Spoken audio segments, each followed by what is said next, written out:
You can't even do household chores, so we might as well divorce.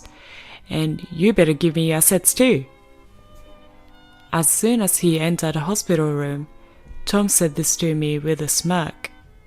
Even though I was connected to many tubes, a girl I didn't recognize stood by his side. Tom doesn't know that I have assets worth $6 million. He should understand that a divorce in this situation would be a matter of life and death for a housewife like me. "Fine, here's the divorce papers." I couldn't be with a man who verbally abused his wife in such a state. I pulled out the divorce papers I always carried with me and handed them to Tom, grinning. He accepted them. "Now I can say goodbye to you. I'll be happy with her, so don't worry. Right, Catherine?" Saying this, Tom wrapped his arm around that girl's waist. That girl, referred to as Catherine, leaned on Tom and sneered at me. "Take care, Mrs. Oh, you're not Mrs. anymore. Take care, ma'am." At her words, the two of them left the hospital room laughing, but their happiness would only last for now. Alone in the room, I laughed out loud. Today is Friday, so the divorce will be processed on Monday. Oh, I cannot wait for 3 days from now. My name is Emily Johnson. I'm a 45-year-old housewife. My family ran a regular farm. I don't have any particular skills, but the one thing I'm proud of is my vast cooking repertoire. My husband, Tom, is the same age as me, and we were college classmates. Both of us came to New York from the countryside. Since we both lived alone, I used to cook various dishes to Tom using the vegetables and rice sent from my family. People often said I had captured his heart through his stomach, and I was aware of that. Tom was and still is incapable of doing any household chores. I've been taking care of him since we were dating, and after getting married, I continued to handle all household tasks.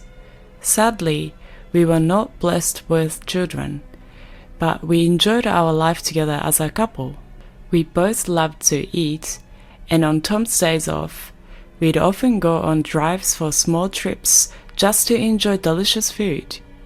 When we first got married, Tom was kind, but about 3 years in, he became quite controlling. While he never laid a hand on me, his remarks became curt, and he would often say, "Whose money do you think we're living on?" It would be a lie to say those words didn't hurt, but I didn't have the energy to fight back, assuming he wouldn't listen anyway. Because I was a full-time housewife, I felt inferior and couldn't stand up to him. Tom joined a renowned company after graduating from university, but he resigned after about 5 years. He quickly found new jobs, but would resign from them after short periods. Because of this, our income was unstable. We managed by searching money-saving tips, but often struggled with our finances. However, at the company he'd been with for the past 2 years, he seemed to get along with his colleagues. I had faint hopes that he might work there for a long time. Then, one day, Tom came home earlier than usual. "I'm home. I quit my job." "What? Again?" Unintentionally, I voiced my surprise, causing Tom's eyebrows to twitch. In a panic, I stopped cooking and rushed over to him. "I'm sorry, I was just shocked." "Huh? No welcome back greeting, and you're criticizing what I do. You've become quite audacious." At Tom's words, I stiffened. Tom was in a very bad mood today. If I misspoke, it could escalate into something worse. "I'm sorry." "Tsk, as long as you understand." It seemed my apology had somewhat placated him.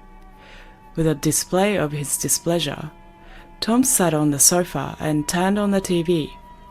I quietly placed the beer and glass on the table. "Do you want dinner or bath?" "Food and alcohol." "Understood." To avoid upsetting Tom, I played the role of submissive wife. I once had a strong sense of self, but after 14 years of marriage to Tom, since the age of 28, I rarely showed my true self. After eating and drinking to his heart's content, Tom fell asleep snoring on the sofa. The table was so messy it looked like a child had eaten there. I cleaned up the fallen beer bottles and the food scraps scattered on the floor. It wasn't supposed to be like this. Recalling my dreams of a happy married life from my girlhood days, my true feelings slipped out. I glanced at Tom suddenly, but he showed no signs of waking. Relief washed over me, but I also felt dread about continuing this life. Perhaps I should consider divorce. I began mentally organizing my schedule for the next day, determined to confront the issues I had been avoiding. The next day, Tom started visiting the employment office and quickly secured another job. While he was job hunting, I went to the city office and signed divorce papers. I wasn't ready to submit them, but I thought having them would be a kind of protection. I hid the signed divorce papers at the bottom of my frequently used bag. If he discovered them, there's no telling what he might say or do. "Hey, where did you wander off to while I was job hunting?" "I went to the stationery store to buy some resumes. Look, I thought you might need them." "Well, aren't you unusually thoughtful today?" Tom, who got home before I did, initially interrogated me suspiciously, but quickly cheered up. I handed him the resumes I had previously bought. After receiving them, Tom said he was going out for drinks with a friend and left. Tom's new job was at a reputable company, with a solid salary and better benefits than anywhere he'd worked before. When he got promoted after working there for about 3 years, he happily had a drink at night. I secretly hoped that maybe this time he would work there until retirement. Tom's department seemed to be in sales, and he started to leave home more frequently for evening entertainment. I enjoyed my brief moments of freedom and gathered energy to greet Tom with a smile when he returned. One day, I received a call from my mother after a long time. Hearing her excited story, I was taken aback. $6 million? Yes, 6 million. You know the mountains and lands we owned? We don't need them anymore. We had them appraised. And they are worth 8 million. We only need 1 million to enjoy the rest of our lives. So I think you might want to rethink your life too. My mother was never fond of Tom. She was worried about me, especially after Tom became more and more controlling, preventing me from even visiting my childhood home. I was stunned by the amount she mentioned. Furthermore, I was shocked to learn that when my mother inherited the property from my grandmother, she changed the title to my name, so there were no inheritance taxes. It's better not to tell Tom. But the final decision is yours, she said, hanging up the phone. I felt conflicted between the urge to immediately inform Tom and the desire to live freely with that money. About a week later, I was involved in a traffic accident. Thankfully, my life wasn't in danger, but I'd need to be hospitalized for about a week. After storing my valuables in the hospital's room drawer, I immediately contacted Tom. "I'm sorry, I got injured." "Huh? What about my meals?" I almost sighed at Tom's reaction, prioritizing his meals over my injury, but I continued to explain. It seems I'll need to be hospitalized for a week. I'm really sorry, but could you buy your meals elsewhere until then? Not even preparing meals for your husband? What a lazy wife. Oh, wait there. I'm coming over now. Tom said this and unilaterally ended the call. I was planning to tell him about the inheritance tonight, but now I thought it might be best not to mention it. Looking at all the tubes attached to me during this precautionary examination, I somehow had a feeling, soon enough, I'd come to realize that my intuition was right. You're useless. Can't even do housework. Let's get a divorce.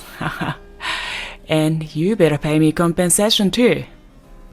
As soon as he entered the room, Tom, with a smirk on his face, said this to me, who was connected to several tubes. Beside him stood a girl I didn't recognize. Tom wasn't aware that my total assets amounted to $6 million. He should know that a divorce under these circumstances would be a life and death matter for me, a housewife. Fine, here's the divorce papers. A man who would hurl abuse at his wife in this condition is someone I'd rather not have. I handed Tom the divorce papers I had kept as a sort of charm. Tom took them with a smug smile on his face. With this, I can finally say goodbye to you. I'm going to be happy with her, right, Catherine? Saying this, Tom wrapped his arm around the girl's waist. The girl named Catherine leaned against Tom and scoffed at me. Take care, madam. Oh, you're not a madam anymore, so take care, old lady. With those words, the two of them left the room, laughing, but the joy would be short-lived. Left alone in my room, I burst out laughing. Today is Friday, so the divorce papers would only be processed on Monday. Oh, I cannot wait for 3 days from now. Just as I had expected, the weekend went by without any contact from Tom, and it was quite peaceful. I was restless, not used to doing nothing since getting married. Every time I became restless, the nurses would tell me to stay calm. Then, on Monday evening, I received a barrage of calls from Tom.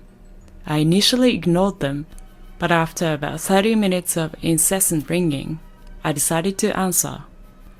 Could you not be so persistent? Hey, what's the meaning of this? As soon as I picked up, Tom shouted at me. I couldn't help but laugh. Tom seemed infuriated by my laughter and was screaming incoherently. What are you talking about? Don't play dumb. The divorce papers aren't being accepted, are they? Tom was fuming on the other side of the phone, huffing and puffing. I continued to chuckle and responded to his complaint. Oh, I had previously filed a non-acceptance notification. Remember how you used to say, let's get divorced every time we had a fight? I thought it wouldn't be good if you filed for divorce on a whim during one of our arguments.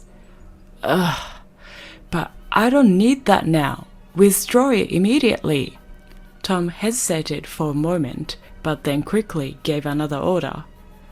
But now that things had come to this, I was no longer just going to listen to everything Tom said. I can't do that until I'm discharged. We need to go through procedures at the municipal office. Then discharge now. Don't be unreasonable. His utterly selfish demands made me laugh even more. He probably wanted to register his marriage with Catherine, whom he brought on Friday. Tom was clearly panicking. By the way, what's her name, Catherine? She's your mistress, right? Hey, that's rude to Catherine. Apologize. She's my new wife. We are not divorced yet. So she's technically your mistress, isn't she?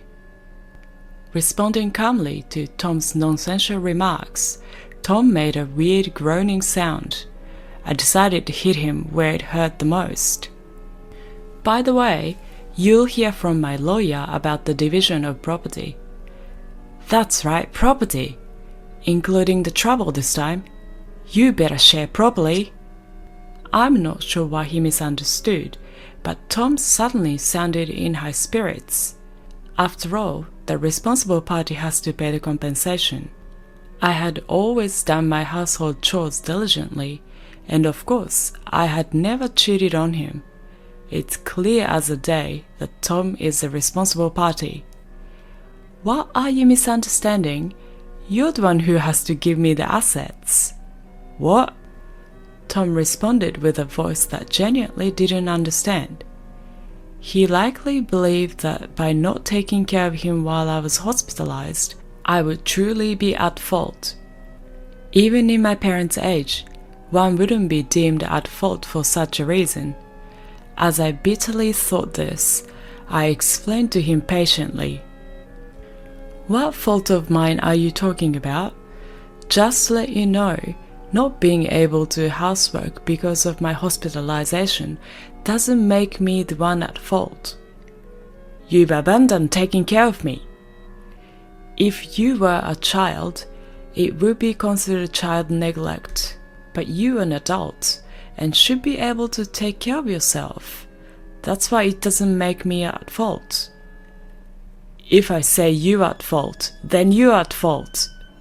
Even a judge would be shocked by his baffling logic. My mental image of myself took a huge facefall. Was he really taking me so lightly to think such childish reasoning would work? Finally, get it? Don't you know what's legally defined as grounds for fault? Being at fault would mean, for instance, infidelity, like having another woman despite having a wife. That's why Catherine is my new wife, and you're no longer of any use to me, so it doesn't apply, right? What are you talking about? Since you were dating her behind my back, it's clearly cheating. Tom still doesn't seem to understand. He was set on believing that he was right. Either way, please communicate through a lawyer from now on. Goodbye. Hey, Emily! I hung up the phone without listening to Tom's protest. He called multiple times, but when I ignored him, he eventually seemed to give up and fell silent. I was relieved, but the next day, another headache including event occurred. Feeling frustrated by the non-stop ringing from 9 in the morning, I pressed the call button. On the other end, Tom was complaining at me like a machine gun firing. I wasn't quite sure what he was saying at first, but piecing it together, it seemed he was complaining about not being able to withdraw money from a bank account. If it's a joint account, Tom should be able to withdraw without any issue, but if not... I recalled the bank cards and passbooks I had left at home and asked Tom, "Were you trying to take money from my account by any chance?" "Exactly, you're still in the hospital, and I was going to take the money in your account, but the card won't work." Tom, enraged, rumbled on with his unreasonable argument. It seems he didn't understand what I said yesterday. When I was scheduled to be hospitalized for a week, I had called the bank and requested they prevent withdrawals until I could personally handle it after being discharged. It was to prevent Tom, who is reckless with money, from depleting my savings in my absence.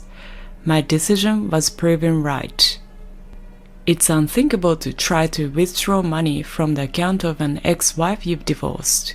However, Tom didn't seem to think there was anything wrong with it, and asked me to make a withdrawal immediately. What are you talking about? We are practically strangers now. Why would I do as you say? The fact that you are my wife hasn't changed. Even if we're getting divorced, act like a proper wife and listen to me. We are just not legally divorced yet, but we're already strangers, got it?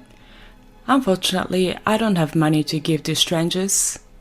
Tom seemed shocked over the phone, since I had never resisted him this much before. but he quickly became assertive again. "Just do as I say. Send the money now. Pay the compensation for not doing housework." Even though he was academically capable when we first met, sadly, he seemed to lack common sense. 17 years into our marriage, it was confirmed that I had made a poor choice in a partner. Tom seemed frustrated that I wasn't giving in. He likely had exhausted his cash on hand and probably dipped into the living expenses I had left at home and from our shared account. I spoke to Tom as if I was talking to a small child. "Listen, I'm no longer your submissive wife. We'll settle the property division through a lawyer later on." "What? You're so insolent. I'm coming over right now. Just wait." Saying so, Tom hung up the phone. "I don't mind if he comes to the hospital, but I've already asked the nurse's station not to let anyone in except for my parents, so it's unlikely he'll make it to my room." Tom really did come to the hospital, but as I expected, he seemed to have been stopped at the nurse's station. My phone kept ringing, but after ignoring it for a while, it switched to messages and my screen was flooded with notifications. I saved all of them as evidence and contacted my lawyer. After a while, it seemed that lawyer had gotten in touch with Tom as the messages stopped coming in. I thought it was the end, but my hopes were about to be dashed. "There's a visitor named Karen. Would you like to see her?" "Karen? Please let her in." Karen was a friend who shared my hobbies back when I was single. We became close after she responded to my posts on a social media platform where I kept records of my dining experiences. We discovered we lived nearby and often went out to eat together. After getting married, while I couldn't dine out as much due to saving money, we kept in touch by regularly meeting for tea and chats. "Emily, are you okay from the injury?" "Yes, I'm feeling much better now, thank you." As Karen immediately expressed her concern upon entering the room, I felt a warmth in my heart. I realized that since my hospitalization, aside from my parents and the hospital staff, no one had shown concern for me. "Hey Emily, things are tough for you right now, aren't they?" "Huh?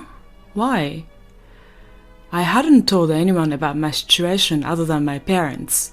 I wondered how Karen knew and asked her, intrigued. Karen then said something shocking. "You know Catherine, the young girl, right? She's having an affair with your husband, isn't she?" "What? How do you know about—" "Wait, you know her?" "Actually, she's my niece." I was so surprised at Karen's hesitant answer that I couldn't close my mouth. Who would have thought that Karen was Catherine's aunt? The room went silent. It was the first time there was silence when Karen was around, and it made me feel uneasy. You see, Catherine suddenly told her mother, my sister, that she's getting married. And what's more shocking is that her partner is 45 years old. When I saw the photo, it was your husband. I was so surprised. I've already told my sister. I'm so sorry for all the trouble my niece has caused you, Emily. Don't apologize, Karen. It's not your fault. Karen looked like she was about to cry. I'm thinking of demanding compensation from Catherine. I can compromise on that. But if I do, does this mean our relationship will end? Of course not. I want to continue being friends with you, Emily. I'll make sure Catherine pays the compensation. Neither my sister nor I can forgive what she's done. We'll keep a close eye on her. I was very grateful for Karen's words. We've been friends for over 20 years. I didn't want to lose a precious friend because of my terrible husband and his mistress. I've scheduled a meeting with them tomorrow, and I'd like you to come with me. Of course, I'll be there. And I can also provide photos as evidence of their affair.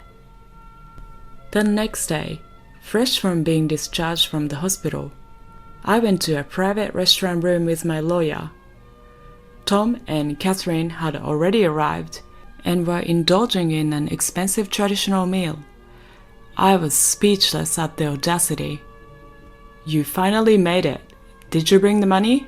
Remember you are paying for this meal? Tom said this to me without even stopping his meal. Catherine, beside him, continued to eat with a smirk on her face. I decided to fight back. Please handle the payment yourselves. Moreover, I came here to demand for sharing the assets from the two of you. How long are you going to sulk? You're really unattractive. Ignoring Tom's rude remarks, my lawyer and I took our seats and showed evidence proving Tom was at fault. We first presented legal documents regarding the reasons for liability, followed by documents on property division. Lastly, we showed the photos given by Karen, which showed Catherine and Tom, as well as Catherine with an unknown man entering a hotel. Wait, why? Hey, Catherine, what is this? Tom and Catherine were visibly shaken by the photos, and they finally stopped eating. Just then, Karen made her timely entrance. I took those photos. What? Karen? Catherine seemed confused as to why her aunt was present.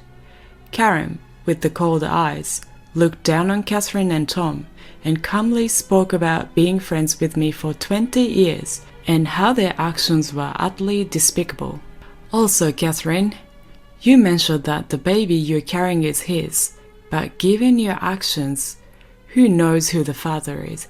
Wait, no, I was hearing about her pregnancy for the first time, and judging by her appearance today, one would never guess she was pregnant.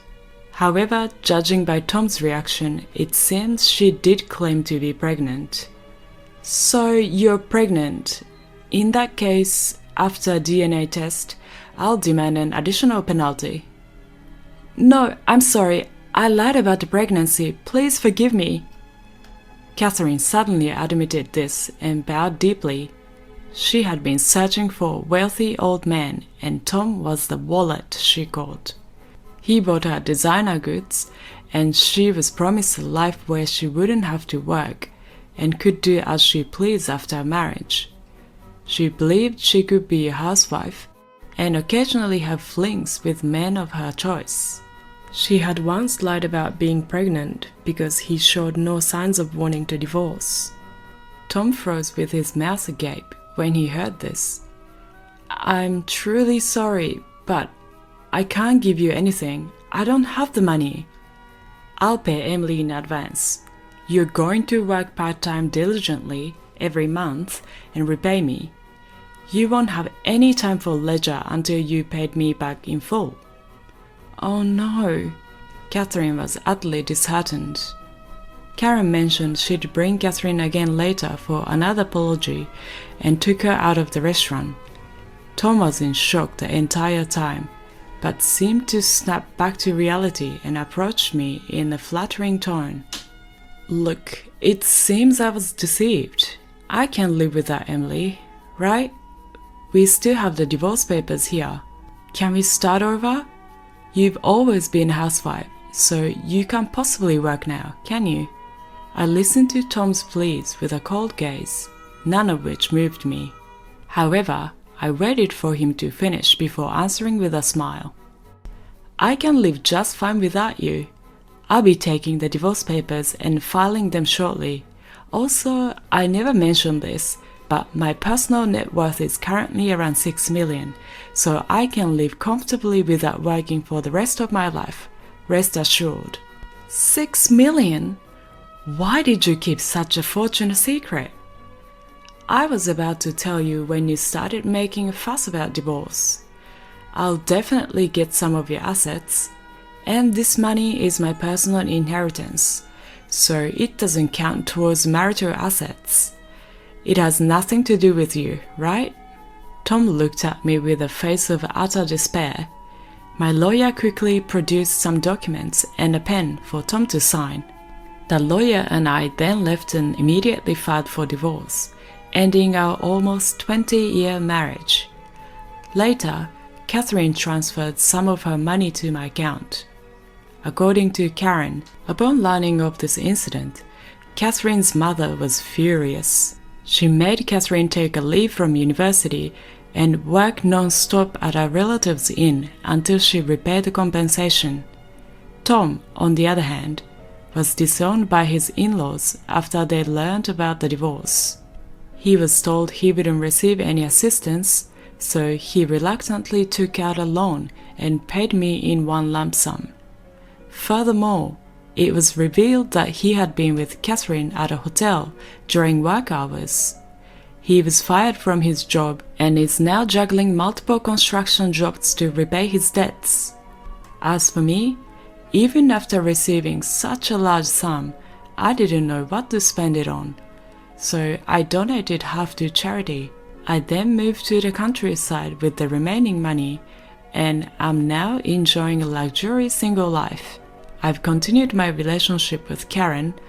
On our days off, we go on food tours and short trips. We both plan to stay single, so I suggested maybe we should share a room.